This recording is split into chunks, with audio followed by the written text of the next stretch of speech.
Фильмді қазақ тіліне аударған Нағыз Қапшықбай. Редакторы Дәурен Берікқажы.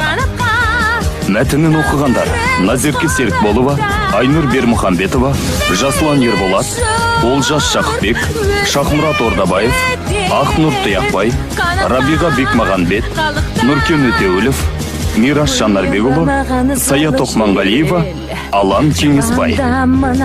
Дыбыс режиссерлары: Арман Юртұрғанов, Асылхан Манапов. Дубляждың режиссері Айнұр Бермұхамбетова. Продюсері Самал Жайнақова. Бөлім жетекшісі Гүлнар Рахимова.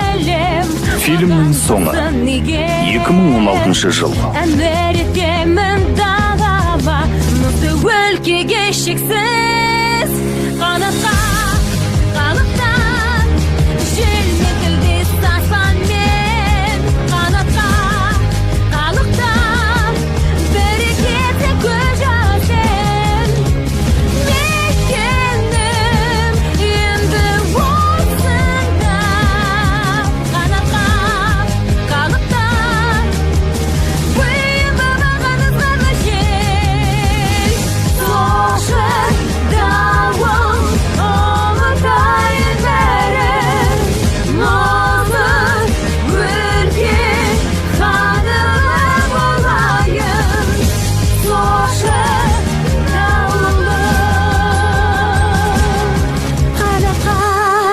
Қалықта желмен тілдес аспанмен,